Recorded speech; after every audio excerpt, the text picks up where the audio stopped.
साथियों, आज हम आपको एडवोनोट की और कुछ ज़रूरी फीचर्स के बारे में बताएंगे, जिसमें ख़ास तौर पर कैलेंडर को अगर आप देखेंगे जो सेंटर में ऑप्शन दिया है, ये कैलेंडर लगभग सारी ऐप्स में है। जितनी भी ऐप्स, चाहे हमारी ई कोर्ट हो या और भी लॉयर्स डायरी हैं, एडवोकेट डायरी हैं, उन सभी में है। और इसमें जिस डेट में जितने केस हैं वो नंबर शो होते हैं। ठीक इसमें भी इसी तरह से हो रहे हैं।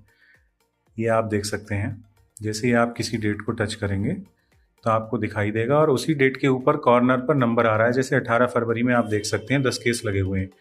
खास बात इसमें यह है कि हमने इसमें लिस्ट व्यू ऐड कराया है, जिस तरह से ई कोर्ट जो हमारी है जुडिशरी की, उसमें चलता है।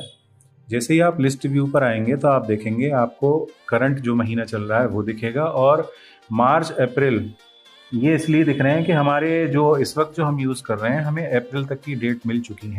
तो जब हम फरवरी को टच करेंगे तो देखिए आप लिस्ट खुल जाएगी कि किस डेट में कितने केस लगे हुए हैं, वो नंबर आगे हमें शो हो रहा है। हम अपना शेड्यूल देख सकते हैं कि किस दिन काम ज़्यादा है या किस दिन कम। जैसे हम इस 21 फरवरी के बाद देखेंगे 22 नहीं है, चूँकि 22 में कोई काम नहीं लगा है, इसलिए 22 एक्टिव नहीं हुई है। 21 को हम खोलेंगे तो 8 केस हैं। कौन से केस हैं वो हमें दिखाई दे जाएंगे, क्या उनकी स्टेज है और प्रीवियस डेट क्या थी, केस नंबर क्या है, कोर्ट, और ये सारी डिटेल खुल जाएगी। यहाँ से भी अगर आप किसी स्पेसिफिक केस को देखना चाहते हैं तो आप उसी केस पर उसी रो में टच करेंगे तो वो केस की रिपोर्ट खुल जाएगी और आप यहाँ से उसकी हिस्ट्री और उसकी जो भी डिटेल्स है, जो केस नंबर है, वो सब आप देख सकते हैं। हम बैक आएंगे और आपको आज माई अकाउंट के बारे में बताएंगे। माई अकाउंट में जो केस मैनेजमेंट है वो माई केसेस में आप तीसरे ऑप्शन पर जाएंगे। यहाँ आपने जितने भी केस फीड किए हुए हैं वो सारे आपको दिखाई देंगे।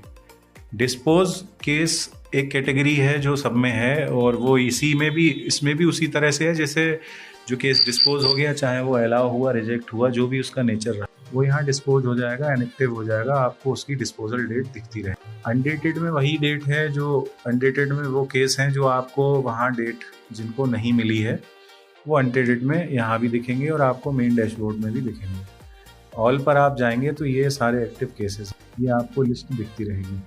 बात आती है सर्चिंग की, तो यहाँ आप अगर कुछ भी टाइप करेंगे, तो अगर आप कोई भी लेटर टाइप करेंगे तो जो भी मैचिंग होगी उस नाम से वो आपको शो करेगा। इसके अलावा अगर आप फिल्टर करेंगे, फिल्टर करने के लिए यहाँ स्टेज यानी केस आपके, कौन से केस आपके हेयरिंग में है, कौन से एविडेंस में है, कोर्ट वाइज भी आप सर्च कर सकते हैं, पुलिस स्टेशन, केस टाइप आपका सिविल है, क्रिमिनल है, रेवेन्यू। इसके अलावा एक नया ऑप्शन यहाँ जुड़ा है क्लाइंट का। अगर आप क्लाइंट पे जाएंगे तो आपको क्लाइंट की लिस्ट खुल जाएगी और क्लाइंट की लिस्ट खुलने के बाद आपको यहाँ क्लाइंट दिखाई देंगे। इन्हीं में से आप अपना क्लाइंट सर्च करेंगे। आप देखेंगे कि मेरे क्लाइंट जो